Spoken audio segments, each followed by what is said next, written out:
សិក្សាទ្រឹងស្ដីលើដីចប់ហើយពេលនេះអូនអើយអនុវត្តជាក់ស្ដែងបងឡើងយន្តហោះអូនកុំចំបែងកុំគិតកុំក្រែងថាបងធ្លាំងផ្លិចយន្តហោះលាតដីបងស្រីស្ងួនចាប់ផ្ដើមត្រៀមខ្លួននឹកក្បួនជានិច្ចឆាត់ដំឡោះភ្លៀមជីវិតដូចពេជ្ររាំងស្មីព្រិចព្រិចលើផ្ទៃវេហាយល់បក់ផាត់រសាត់ដុំពពកក្នុងចិត្តនឹកណកនឹកស្រស់ជីវ៉ាទិដ្ឋភាពលើដីទឹកព្រៃព្រឹកសាស្រង់ស្អាតអង្ចានេត្រារំពៃកងទ័ពឆាត់យងបេះដូងកូនខ្មែរបដិញ្ញាចិត្តថារក្សា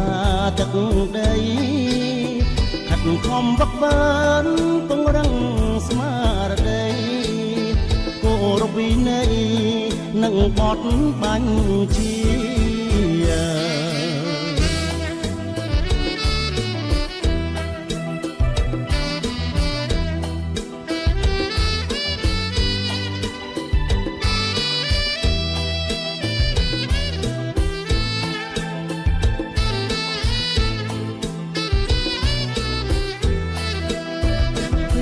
បក់ផាត់រសាត់ដុំពពកក្នុងចិត្តនឹកណកនឹកស្រស់ជីវ៉ា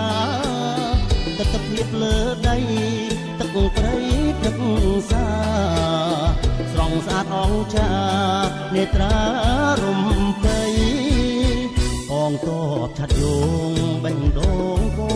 នខ្មែរបដិញ្ញាចិត្តថារក្សាទឹកដីខិតខំវឹកវើពង្រឹងស្មារតីគោរពវិន័យនិងបទបញ្